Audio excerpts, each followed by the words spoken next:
Oi, gente, tudo bom com vocês? Voltamos com mais um vídeo dos resgatados.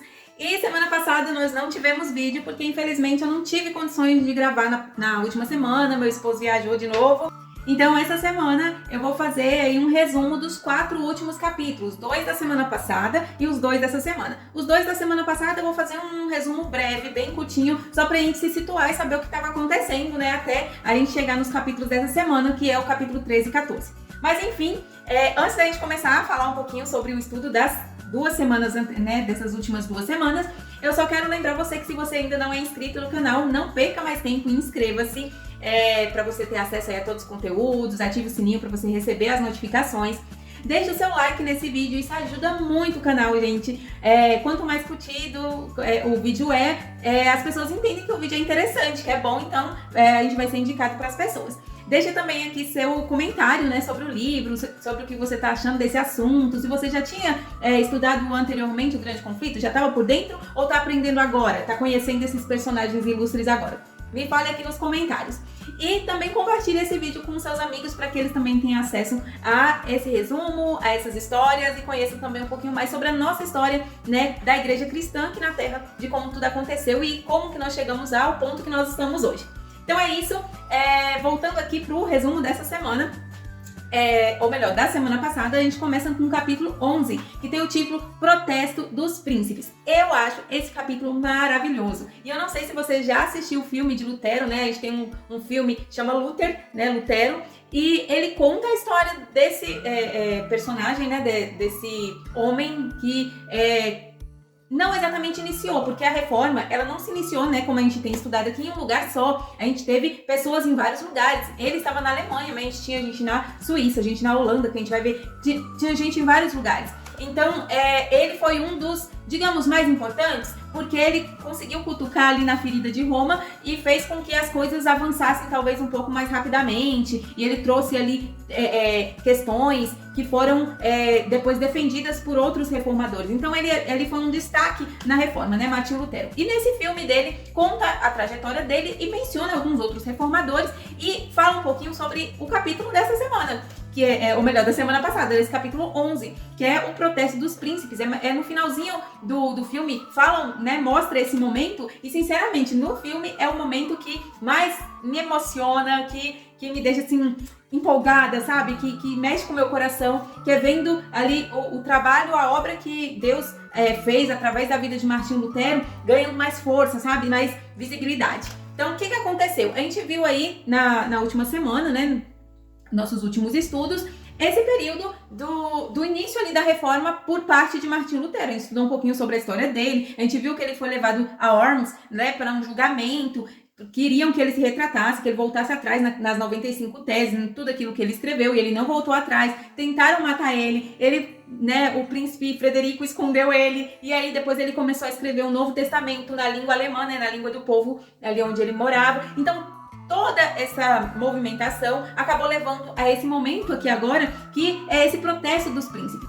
Então a gente viu que Martinho, né, tinha escrito ali a Bíblia, as pessoas agora tinham acesso às escrituras e isso acabou a palavra de Deus se popularizando, as pessoas tendo mais conhecimento. E a gente comentou isso na semana passada. E isso incomodou muito Roma, porque essas ideias estavam se espalhando muito rapidamente. A igreja estava perdendo muitos adeptos, não só do povo, mas clérigos, né, pessoas de dentro da igreja que estavam ali descobrindo as verdades, né, estavam também deixando e começando a ensinar aquilo que Lutero tinha começado a ensinar antes. Então, com toda essa confusão se espalhando por toda a Europa, aconteceu de o imperador ser pressionado pela igreja para que os seus príncipes ali dessem um jeito nesses reformadores, né, fizessem alguma coisa para parar com esse movimento todo. E aí foi feito um concílio, que eles chamavam de dieta.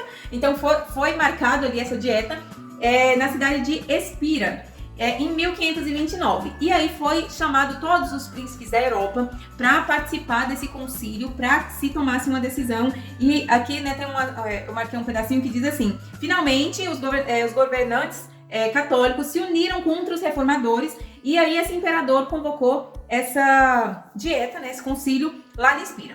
E aí eles queriam acabar com esse espírito eles diziam de heresias. Foram convocados todos os príncipes, eles se prepararam para comparecer, só que eles estavam um pouco apreensivos. E dessa vez Martinho Lutero não ia. Daquela vez, né, Martinho Lutero foi sozinho para Worms para defender a palavra de Deus. Agora não era ele mais, eram os governantes, eram os príncipes que apoiavam as ideias de Martinho Lutero, né? Eles estavam a favor da reforma. Então, justamente por isso, eles foram levados lá para ser colocados contra a parede, né? Pelo imperador, que também estava sendo pressionado por Roma. O imperador apoiava Roma.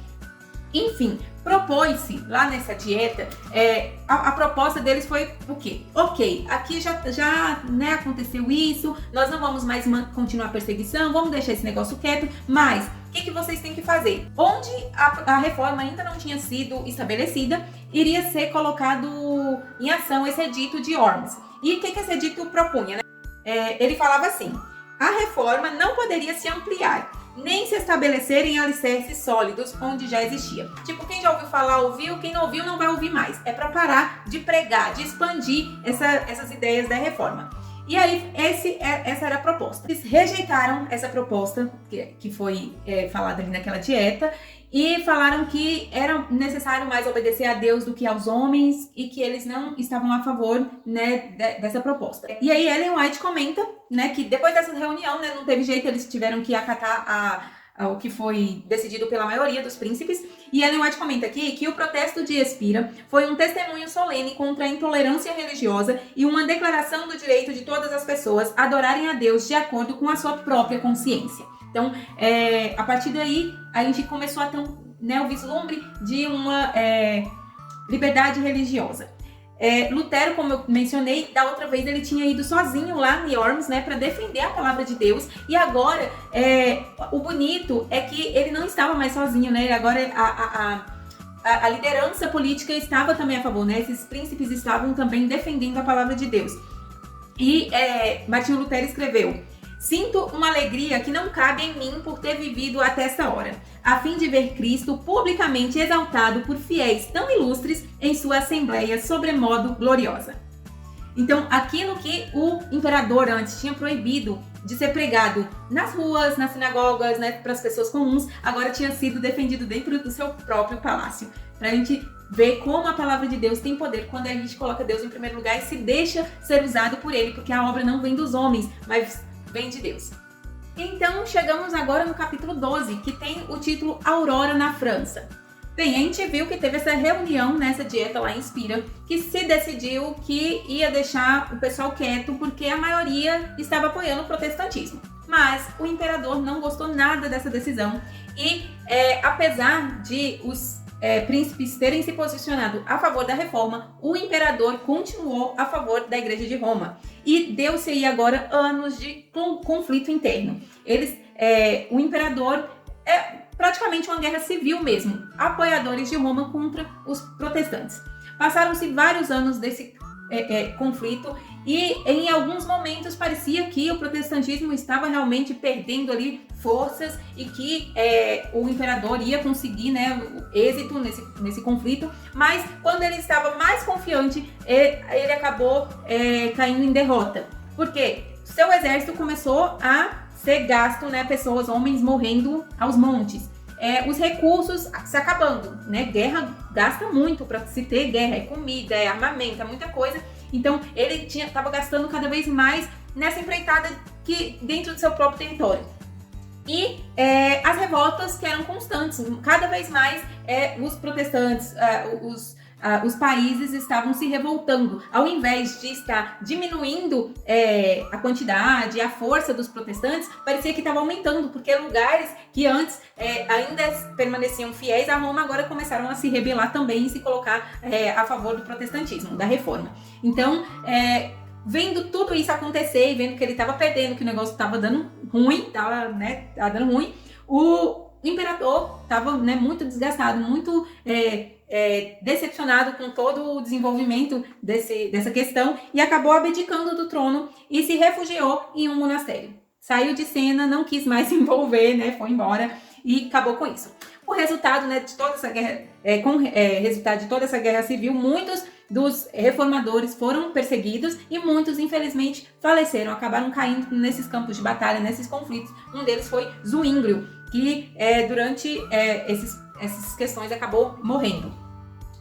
Só que enquanto alguns reformadores iam, né, se apagando, iam morrendo devido aos conflitos ou perseguições próprios da igreja, outros iam se levantando, porque o movimento não parava. E um deles se levantou lá na França e ele tinha o nome de Lefebvre. Ele era um professor universitário que estudava as escrituras, né, lá na universidade. E ele acabou se deparando com os escritos de Lutero. E com base nos escritos de Lutero, ele acabou tendo mais vontade ainda de estudar as escrituras e foi descobrindo, né, as verdades que Lutero apontava dentro das escrituras. E ele começou a ensinar isso para os seus alunos, né? Aquilo que ele estava aprendendo, ele ia ensinando para os seus alunos. E como consequência, muitos alunos também se colocaram agora a favor da reforma e se tornaram protestantes.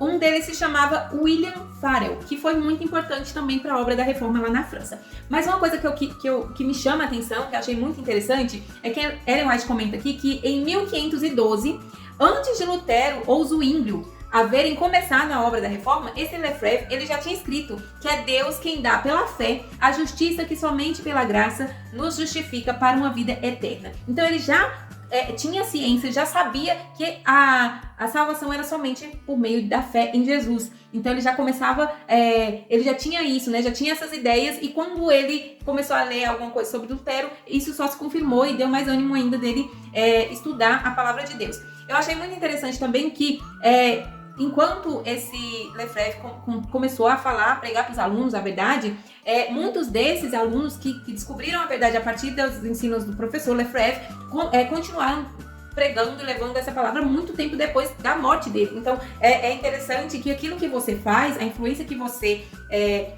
exerce na vida de uma pessoa, não morre quando você morre. Aquilo vai continuar perpetuamente até Jesus voltar, né? Então vai dar frutos ainda, mesmo depois que a pessoa morreu, que foi o caso de Lefebvre aqui. E isso se tornou realidade na vida desse William Farel. Foi um dos alunos que pregou, que fez uma diferença danada. Lefebvre, o lugar onde ele ensinava as pessoas era dentro da faculdade. Então, o meio que ele exercia a sua influência era dentro da universidade para os seus alunos, para os seus colegas. E esses alunos, como por exemplo foi o caso de William, ele começou a sair e pregar para as pessoas, para o público em geral. Então, acabou aumentando a abrangência dos ensinos de Lefebvre. Outra coisa que eu achei muito interessante é que assim que ele começou, né, a estudar, ele começou a traduzir o Novo Testamento para o francês. E curioso que ao mesmo tempo em que ele estava traduzindo para o francês, era o momento em que os primeiros escritos de Lutero começou a ser publicado lá na Alemanha. Então a Bíblia em alemão e a Bíblia em francês saíram quase que ao mesmo tempo. Então, para a gente ver como Deus estava agindo ali por meio do Espírito Santo na vida de todos esses reformadores. Não é tipo coincidência que Lutero pensou em traduzir a Bíblia lá na Alemanha e Lefebvre pensou em traduzir a Bíblia para o francês ao mesmo tempo, né? Então a gente vê Deus conduzindo esses reformadores para levar a palavra para as pessoas comuns, porque a palavra de Deus é para todos. Então foi a forma que Deus encontrou de alcançar os seus objetivos a partir do trabalho desses homens. Bem, para não ficar um vídeo muito longo, que a gente vai falar ainda de mais 2 capítulos, esse vídeo aqui fala basicamente sobre a importância de alguns reformadores. Eu vou citar o nome de alguns que talvez você não conheça, não vai dar para falar da história de cada um deles, mas eu tô pensando aqui, qualquer coisa deixa nos comentários se você tem interesse de eu fazer um vídeo, pode ser até em formato de vídeo animado mesmo, com, por exemplo, a história dos reformadores. E aí, posso fazer até parte 1, parte 2, se ficar muito grande, porque aí eu trago com detalhes, um resuminho, assim, para que você conheça os reformadores, porque infelizmente, muitas vezes a gente só conhece, por exemplo, Martinho Lutero, que é uma figura bem ilustre, né, que é muito falada, se estuda nas escolas, etc. Mas muitos reformadores importantes acabam ficando esquecidos e que fizeram muita diferença para a gente ter a liberdade religiosa que a gente tem hoje. Então, eu acho muito importante que a gente conheça a história desses reformadores. Mas, infelizmente, é muito longo os capítulos, tem muita informação, e se eu falar aqui, vai ficar um vídeo muito longo, você não vai conseguir absorver muito. Então eu acho interessante, talvez eu fazer lá um videozinho animado, com a foto ali, a imagem daquele reformador, e falando um pouquinho sobre como ele começou a sua obra, aonde ele atuou, né, qual foi, assim, talvez um destaque na sua atuação ali. Assim, um resuminho, não precisa também ser muito grande, só para que você conheça esses reformadores. Se você tiver interesse, deixa aqui nos comentários, e aí eu vou ver se eu tiro um tempinho para fazer isso, porque o tempo tá curto. Enfim, alguns desses reformadores foram, por exemplo, Luís de Berquim, foi um dos reformadores que trabalhou ali também em Paris, lá, né? teve sua área de atuação ali em Paris e, infelizmente, ele morreu na estaca. Teve João Calvino, que também é muito importante, fez muitas coisas. Entre elas, ele meio que tinha um abrigo para reformadores. Lá em Genebra ficou, era como se fosse, era onde ele morava, e era como se fosse um refúgio para esses reformadores que estavam sendo perseguidos. Então Calvino, ele fez muitas coisas em prol da reforma, que é muito importante. Teve também Froment, que eu não sei se é assim que fala o nome dele, que era professor e também atuava ensinando ali para alunos, só que nesse caso ele trabalhava com crianças, né, nas escolas, e aí ele fez também, teve uma grande importância na obra da reforma. E em meio a tudo isso, aos reformadores atuando, fazendo grandes coisas, muita diferença na vida das pessoas e no conhecimento da palavra de Deus, o Papa viu que o negócio estava ficando feio e ele repromulgou, né, na verdade, reinstituiu a Inquisição, para que houvesse agora perseguição acirrada aos reformadores e todos aqueles que apoiavam a reforma. Em muitos países, milhares de pessoas morreram nesse período, entre eles principalmente intelectuais e eruditos. Muitos deles foram mortos ou foram obrigados a fugir para outras nações, para outros lugares, para não serem mortos, né? Roma usava esses métodos para tentar apagar a luz da reforma, né, para que a palavra de Deus não chegasse às pessoas, mas, no entanto, pelas bênçãos de Deus e pelos esforços desses homens, né, dos homens, o protestantismo não foi derrubado. Tanto é que estamos aqui hoje. Então, Deus abençoa o trabalho desses homens e Deus abençoa também o nosso trabalho quando a gente se coloca nas mãos dele, quando a gente quer fazer o trabalho dele. Então, pra gente terminar aqui esse capítulo 12, se coloque nas mãos de Deus, mesmo você achando que você não pode fazer muita coisa. Aquilo que você puder fazer, Deus vai abençoar e só no céu você vai conseguir ver, talvez, ali a diferença que você fez na vida das pessoas. A gente vai agora pro capítulo 13 e capítulo 14, que é os capítulos dessa semana mesmo. Então, chegamos no capítulo 13, que tem o título Holanda e Escandinávia. E aí a gente vai ver o que aconteceu nesse período de reforma nesses países. Bem, o capítulo já começa falando que na Holanda, a tirania de Roma resultou em protesto muito cedo, bem antes dos acontecimentos lá na Alemanha com Lutero. Por quê? Lá na Holanda, tinha 2 bispos que trabalhavam, né, na igreja, e eles meio que se rebelaram logo depois que eles fizeram uma visita a Roma. O que aconteceu? Esses 2 bispos, eles foram visitar Roma e lá eles acabaram descobrindo como é que funcionava a igreja internamente. Então eles ficaram horrorizados, assim como aconteceu com Lutero, né? Quando ele foi lá em Roma e viu lá a escadaria de Pilatos, com as indulgências e tudo mais. Aconteceu coisa parecida com esses 2 bispos, quando eles visitaram Roma e viu que não era o que eles estavam imaginando. E aí, quando eles já voltaram com uma mentalidade diferente, né? Eles começaram a traduzir a Bíblia do valdense para o holandês. Então, é mais um que a gente vê aí em cada lugar, Deus agindo na mente das pessoas, praticamente simultaneamente, uns um pouco antes e os outros começavam depois, mas que todos num só propósito de abrir os olhos para o que realmente as escrituras queriam dizer. Agora, o que Roma principalmente ficou abismada é que por mais que ela se dedicasse na perseguição, né, infligisse castigos e apesar de tudo que fizesse, os números dos protestantes desses fiéis, né, acabavam se multiplicando, eles rendia, né, multiplicava, eram perseguidos, eram mortos e o número era cada vez maior. Depois de um tempo, os ensinos de Lutero acabaram chegando, né, encontrar esses fiéis que já tinham sido meio que doutrinados ali por esses 2 bispos, que já estavam com os olhos mais abertos para o que a Bíblia realmente ensinava, e aí agora essas pessoas tiveram acesso aos escritos de Lutero, e aqui fala que, esses escritos alcançaram algumas pessoas, dentre elas um homem chamado Menno Simons. E ele é uma figura muito importante que eu não conhecia. É uma coisa que eu acho que eu já comentei em outro vídeo. Já é a 3ª vez que eu tô lendo esse livro. Vou ver se numa 4ª vez eu vou esquecer esse reformador. Não pode ser, né, gente? A gente tem que tentar internalizar e lembrar, né, que é uma história muito importante. E é a 3ª vez que eu tô lendo. Das 2 primeiras eu li e parece que é a primeira vez que eu tô ouvindo falar desse Menno Simons e o que ele fez, o que aconteceu. O que foi de interessante na vida dele? Ele, né, começou a ler a estudar o Novo Testamento, depois ele teve acesso aos escritos de Lutero e tudo isso fez com que ele aceitasse a fé reformada.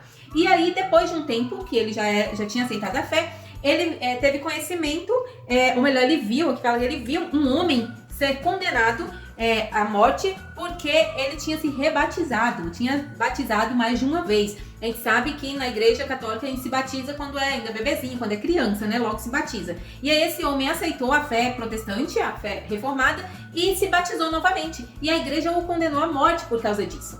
E aí, depois dele ver essa situação, Menon, ele começou a estudar a Bíblia acerca do batismo de criança, do batismo infantil. Ele queria entender sobre o batismo para saber se o homem realmente estava culpado, se essa condenação tinha sido algo correto, ou, né, ele queria entender essa situação. E aí foi através dos estudos de Menon Simons que hoje a gente, né, tem uma compreensão maior. Ele começou esses estudos sobre o batismo de criança, que a Bíblia não apoia. Então aqui o que ele diz, ele viu que o arrependimento e a fé são condições necessárias para o batismo. Então como é que uma criança, um bebê, vai batizar se ele ainda não tem condições, não raciocina, né, ele não tem ainda maturidade para saber, para se arrepender, para ter esse conhecimento de arrependimento e fé, para, né, aceitar o batismo. Então, a partir desse estudo, ele viu que as crianças não deveriam ser batizadas antes que elas conseguissem entender isso, né, sobre o arrependimento e a fé. Então, por 25 anos, Menon Simons pregou por toda a Holanda e levou muitas pessoas à compreensão e muitas pessoas a aceitarem esses princípios que ele pregava. Em certa ocasião, aconteceu uma coisa muito triste, gente. Isso me tocou demais. Eu achei assim, fiquei abalada. Aconteceu, né, em certa ocasião. Lá, eu vou dar uma olhadinha aqui pra mim não esquecer os dados exatamente, assim, de uma família que ela foi inteira levada pra Inquisição, porque elas tinham sido acusadas de faltar à missa e tá orando, adorando a Deus em casa. Pois é, tinha essa acusação, as pessoas tinham que ir à missa. Então alguém acusou, delatou essa família de não estar indo à missa. E aí eles foram levados à Inquisição e foram questionados. E aí eu vou ler um trecho aqui, que é a fala de um dos filhos dessa família, né, tentando explicar, né, o garoto, coitado, na maior inocência, tentando explicar que eles não eram pagãos, que eles não, que eles eram cristãos, né, e tudo mais, que eles estavam ok. Mas olha o que a criança disse, né? O filho mais novo respondeu assim para os inquisidores: nós nos ajoelhamos e pedimos a Deus que ilumine a nossa mente e perdoe nossos pecados.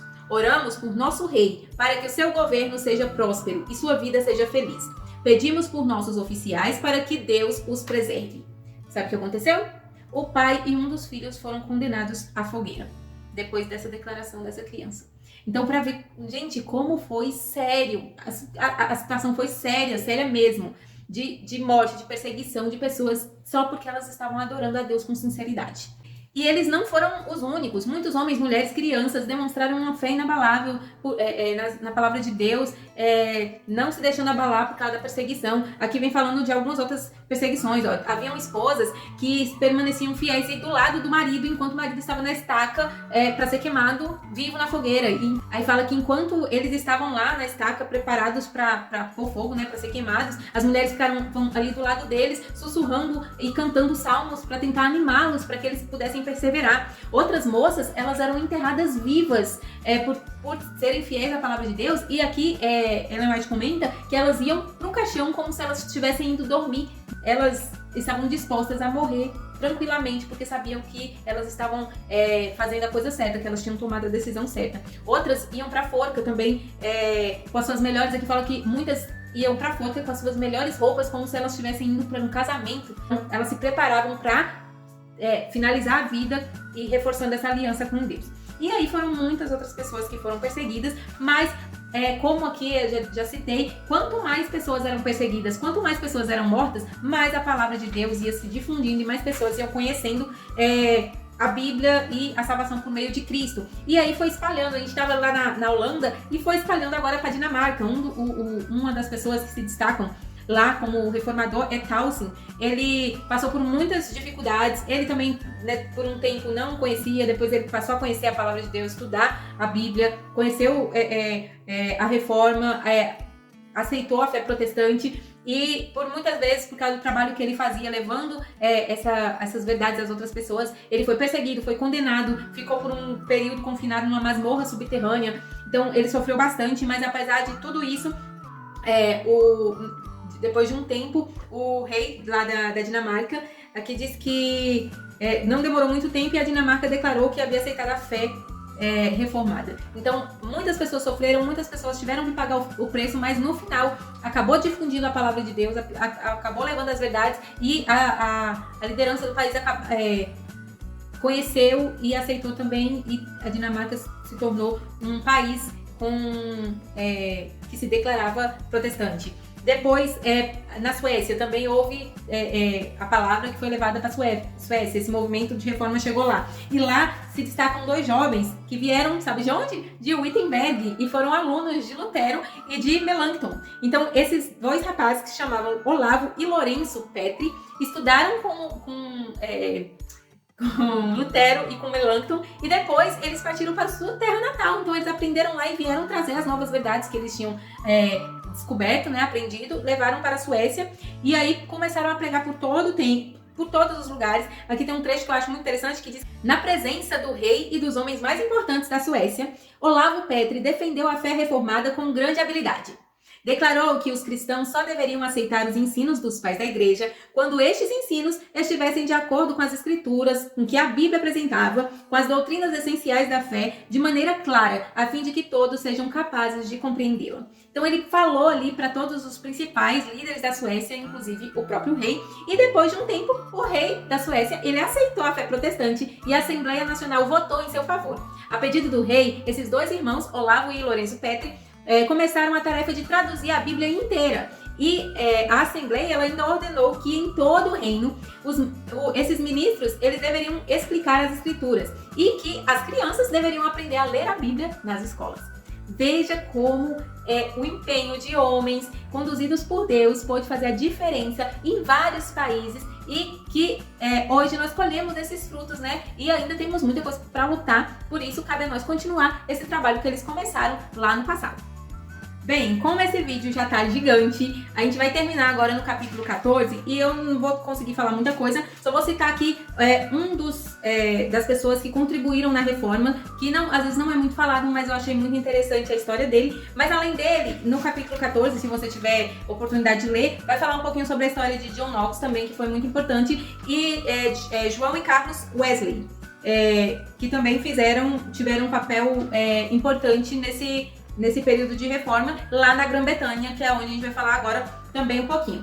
O capítulo começa falando que enquanto Lutero ele estava abrindo a Bíblia lá pela primeira vez, lá na Alemanha, o Espírito de Deus já estava se movendo também lá em um homem chamado Tyndale, para fazer o mesmo na Inglaterra. Então a gente vai falar um pouquinho sobre esse Tyndale, que foi o homem responsável por distribuir a Bíblia. Ele fazia cópias, ele levava também a mensagem, ele pregava por muitos lugares, ele era lá da Inglaterra, né, lá em Londres, e ele foi expulso de casa por causa da perseguição em Londres. Ele foi até lá na Alemanha, passou um tempo lá, conheceu os ensinos de Lutero, e aí, enquanto ele estava lá na Alemanha, ele teve acesso, né, à Bíblia em alemão, e ele traduziu essa Bíblia para o inglês, e ele começou a exportar cópias da Bíblia em inglês lá para Londres.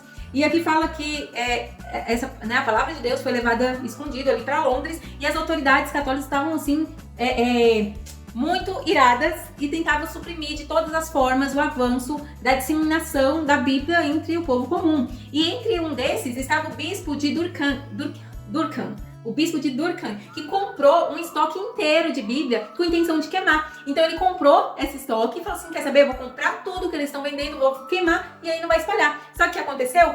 Esse dinheiro que entrou foi suficiente para uma nova remessa ainda maior de Bíblias.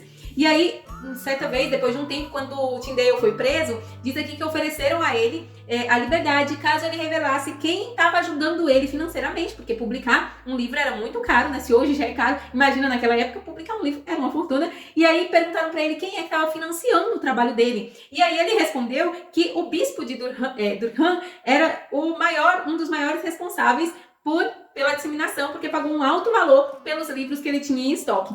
Depois de um tempo, infelizmente, Tyndale, ele acabou se tornando um mártir, ele foi morto, mas as armas, né, a Bíblia que ele fez com que chegasse na mão de tantas pessoas, acabou preparando e capacitando muitos outros para levar a mensagem aonde ele não poderia levar, né? Mas ele fez a parte dele, cumpriu o propósito dele, e agora outras pessoas iam continuar esse movimento de levar a palavra de Deus a todas as pessoas. Gente, a gente chega ao fim desse vídeo gigante, mas que fala de muitas pessoas importantes que fizeram a diferença, e a minha oração hoje é para que nós também possamos fazer essa diferença, para que nós também possamos continuar essa obra para abreviar a volta do nosso Senhor e Salvador Jesus Cristo. Amém? É isso aí, fique com Deus e até o próximo.